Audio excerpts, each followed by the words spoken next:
Hello guys! Good morning, good morning, good morning! Ayan, luto tayo ngayon ng ginataang pusit. Ayan. Pindutin natin to. Tapos ito. Ayan. Bawasan natin. Ayan.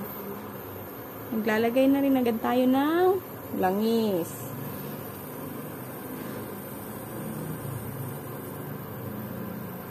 Hintayin natin uminit at ilalagay natin ngayon ang mga sangkap.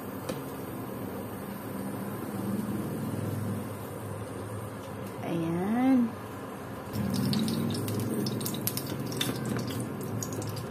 Ayan guys, simulan na natin ilagay yung sibuyas. Ay, luya muna tayo. Gumamit ako ng isang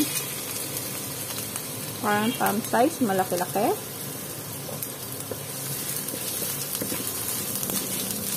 Medyo malalaki ang hiwa ko niyan. Gata naman. At sunod na natin yung 3 pirasong bawang, 3 butil.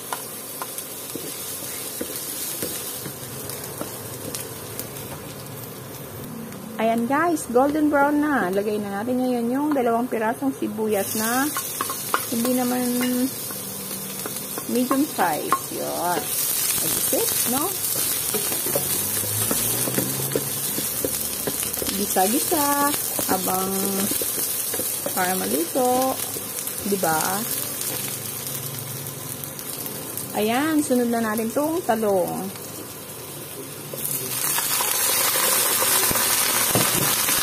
Talong para gisa-gisa naman. Medyo umiitim ang talong, no? Pag nagagayat na, medyo magulang na yung talong. May matching. At lagay na natin tong pangalawang gata. 1 cup to guys.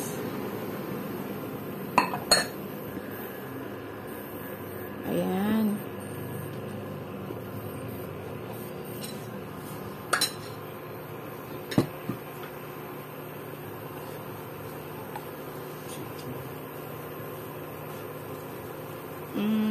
Lagyan na natin ngayon ng asin.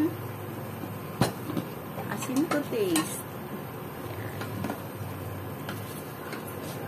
Siguro mga 1 tablespoon. Half tablespoon lang yun nilagay ko.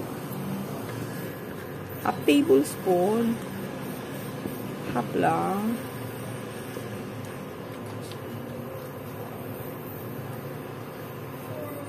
Takpan muna natin guys.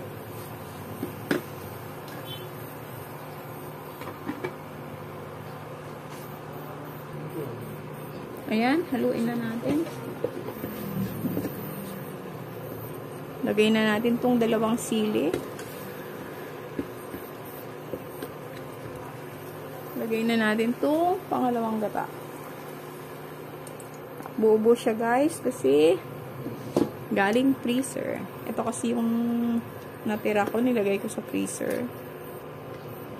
Tapos, lagyan na natin asukal. Saka ngayon, hindi tayo maglalagay ng suka. Para naman ang pusit hindi makunat.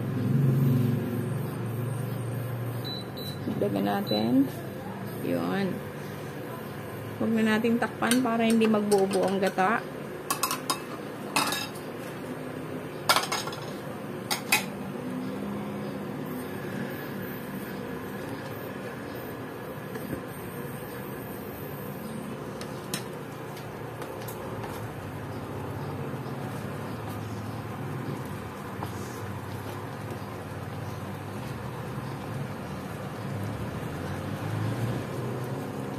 Lagay tayo ng half teaspoon na paminta para may sipa.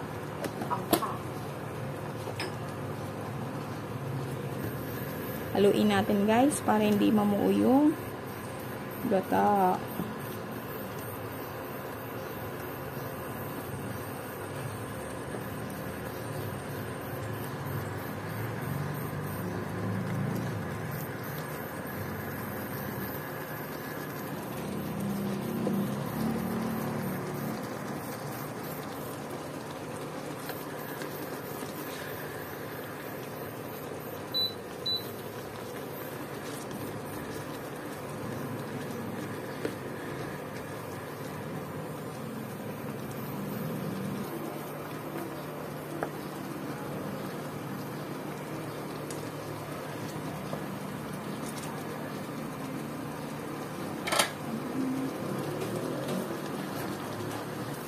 Guys, may natira pa pong siling Lara. Lagay na natin to.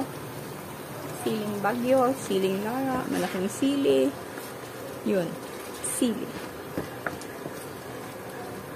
Sumatotal, sili pa rin. Ayan, malapit nang maluto ang talong.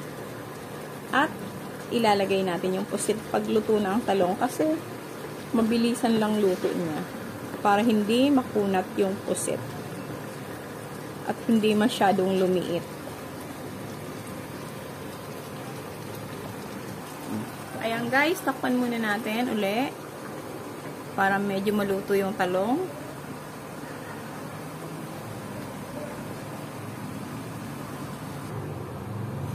Ayan, halo-halo naman tayo.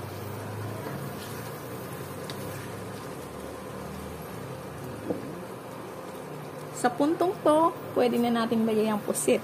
Pero yung pusit, hindi na namin nilinis. What?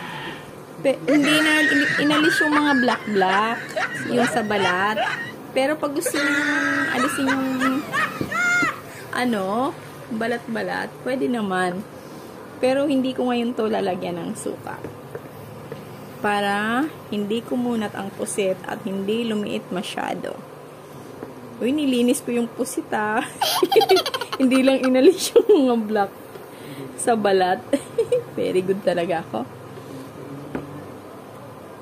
Lutuin lang natin ng siguro mga 5 minutes. Takpan natin.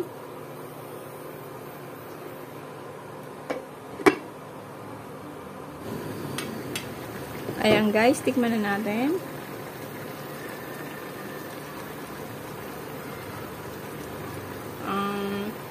Kulang pang konting alat. Dagdagan natin ngayon ng patis. Patis to taste. Mga 2 tablespoon. Ayan. At syempre, hahaluin natin ngayon. Para kumalat yung lasa niya. Ayan, medyo naluluto na yung pusit. Hinintay ko lang kumulo at papakuluin ko pa ng konti kasi nagdagdag tayo ng patis. Wag lang tagalan yung pagluto ng pusit at yun ang dahilan ng pagkunat niya. At syempre, yung suka, isa pa yun sa nakakakunat or nakakapagpatigas ng pusit. Kaya, pag pusit ang lulutuin, huwag nang magsuka.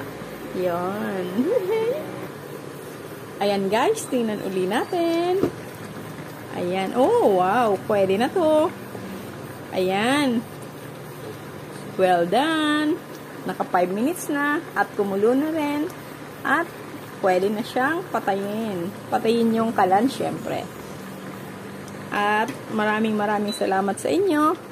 Sa uulitin, please like, share, and subscribe. Thank you. God bless us all. Love you all. Bye-bye, guys. Sorry ass DJ.